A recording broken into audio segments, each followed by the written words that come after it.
There was nothing about the starry sky that night to suggest that strange and mysterious things would soon be happening. As unsuspecting muggles slept, a huge motorbike with a giant astride it tumbled down from the darkness. The giant, named Hagrid, left a blanket-wrapped bundle on the doorstep of number 4, Privet Drive. Nestled in the bundle was a baby. Harry Potter, the boy who lived. For the next 11 years, Harry lived with his dreadful step-parents, the Dursleys. Until that fateful day, when he received the letter inviting him to attend Hogwarts School of Witchcraft and Wizardry.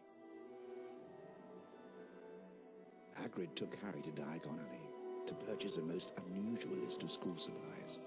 While at Gringotts Wizard Bank, Hagrid collected a scruffy package from Vault 713, mentioning to Harry that the package, whatever it was, would be safer at Hogwarts. Soon after, Harry caught the Hogwarts Express from platform 9 3/4 and left the Muggle world far behind. Dumbledore stood up.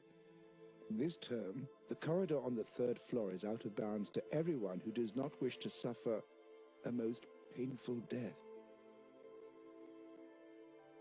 Harry sat beneath a sorting hat, hoping that he would not be chosen for Slytherin House over Gryffindor. Not Slytherin, eh? Said the hat in his ear. You could be great. It's all here in your head, and Slytherin will help you on your way to greatness. No? Well, if you're sure, better be Gryffindor.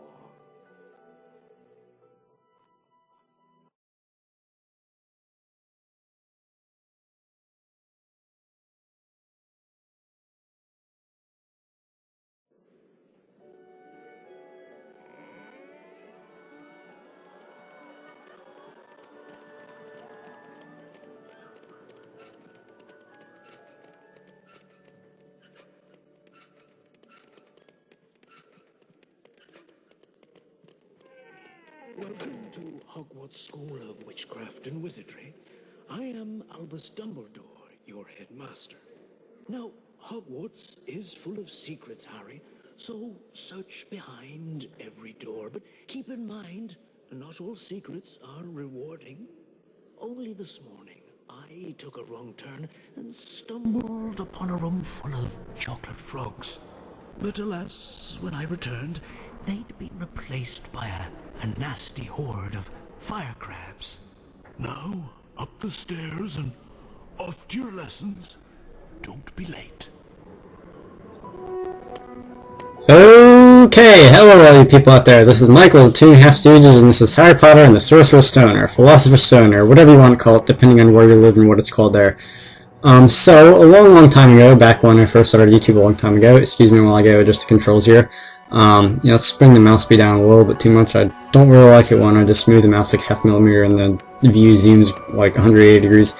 But as I was saying, a long time ago, back when me and Kelly and Brian first started this YouTube thing, I did this playthrough of Harry Potter and the Sorcerer's Stone. It wasn't the best playthrough in the world, not by a long shot, not even on my standards, but it was a lot of fun, and now, about 2 years later, now that I'm a little better at this editing thing, and this recording thing, and I'm a little better at this game, I thought I'd do it again. So, how you doing, Fred and George? So apparently, before we go to class, we're gonna put off going to class and go follow Ron's older brothers, and they'll teach us how to get around Hogwarts, whatever that means.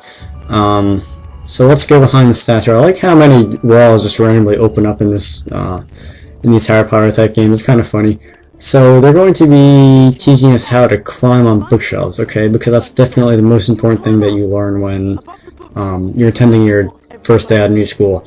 Alright, so that's a Birdie Boss every flavored bean on top of the bookshelf. You will notice this pretty quickly that the controls in this game are pretty bloody horrible. Even if you're not playing, I think you can tell because when I'm watching recordings of myself playing this game or other people playing this game, I can tell that you probably saw when Harry was climbing up, he was kind of like jumping with his face in the bookcase and sliding down. It's really pretty weird. It glitches a lot. Now they're teaching us how to jump, okay, because I'm sure Harry didn't know how to just take a running start and jump that perfect drive or anything like that. Nope, not at all. So yeah, let's land on top of these and avoid that weirdness with the bookcases and stuff. And alright, some Joker guy jumping out at us. Yeah, P is a poltergeist. No, I don't think he likes anybody. I don't think it's restricted to first years. You might have noticed there that I kind of jumped off to the side onto this bookcase instead of directly in front of me. If you jump directly in front of you when, like, jumping into him when he comes after you, you will take some damage. It's not much damage, but it's still damage that you can avoid, and you can just avoid it by jumping off to the side like I did. Anyway, so if you fall down off those bookcases for no reason, like, the bad controls get the better of you, you can just go and climb up that set of staircase that down at the bottom over there that I just took. No sign of where Fred and George went. I'm only going to assume that they were supposed to like go through a secret passageway in the wall or something, because there are like a ridiculous amount of hidden passageways in the walls of Hogwarts, especially in the earlier Harry Potter games. Anyway, so he can go have fun running in circles over there, floating in circles and whatever. Fred and George are going to meet you over here, so they already got here. Secret passageways for the win. Alright, so what you say there? If you get enough Birdie Bots every flavor beans, then you'll give me a wizard card? I haven't even been paying attention. I don't know if I said that before they announced it or anything like that. I probably did. Because I'm doing this with the sound off and I'm not really looking at the subtitles.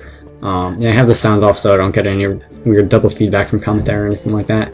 Anyway, if you get all the Birdie Bots every flavor's beans and the 3 rooms here, I think you can get a total of 29. You need 25. See, there you go, with Harry like planting his arms like above the thing and not grabbing hold until he slides down. It's really weird.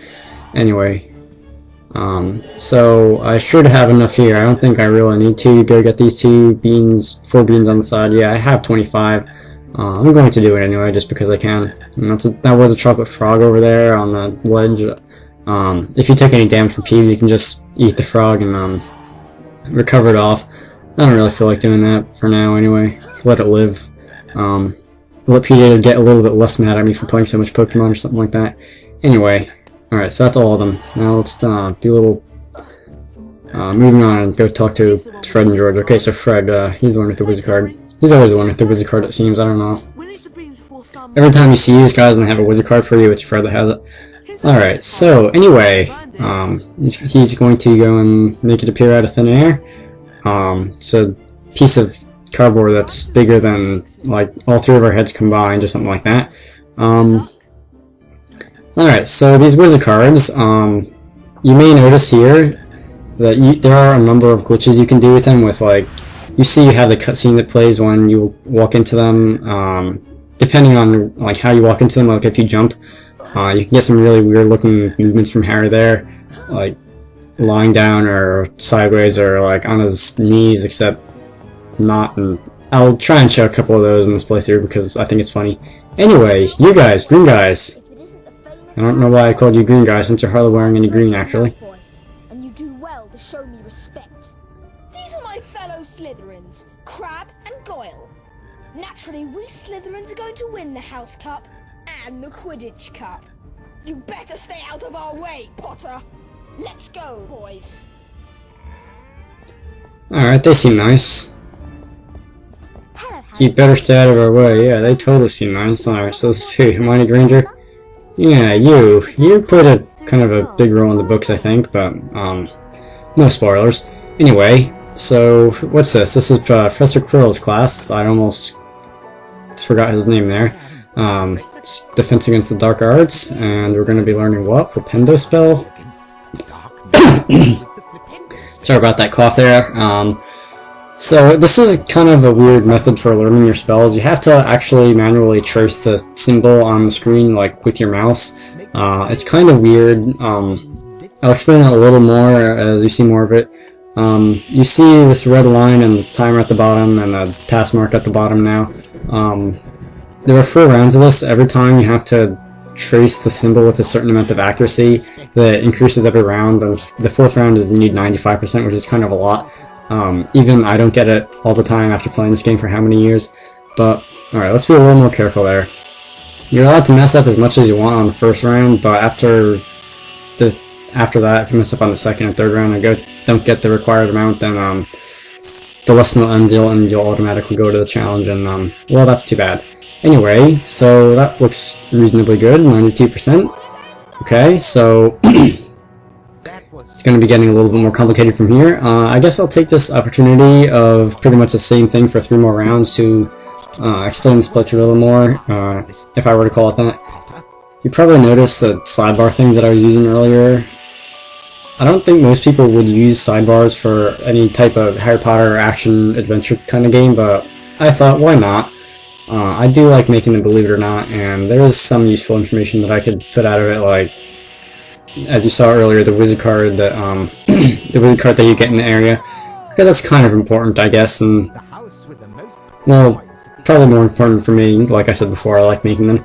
Anyway, so we're gonna get house points for this. What else did I want to say? I want to say something else. What else was I gonna say? Okay, these games, if you haven't seen the movies or read the books of the Harry Potter series and you just play this game randomly, you're probably not going to get the storyline.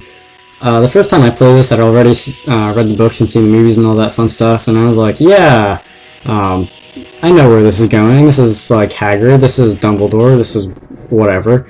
But when I look back at it at the end, there was like, you're introduced to so many random characters and so many completely random things happen so fast that if you weren't familiar with the story of Harry Potter, it's all going to be like completely, why is this here? What's the purpose of this?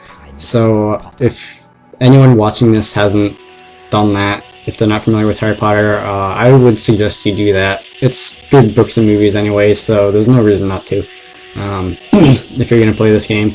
But alright, I think I've talked enough there. You can do what you want. This is, if you're just watching this and you have no idea what Harry Potter is and you just want to hear me talk and make a fool of myself, that's fine. Yeah, I got 92% again. That's not enough for the 4th round, so that's too bad. You can get a maximum 50 house points here. You'll get, you'll win 20 for getting the last round, but whatever. Anyway, so I guess that's about it for this part of Harry Potter and the Sorcerer's Stone, Philosopher's Stone, whatever.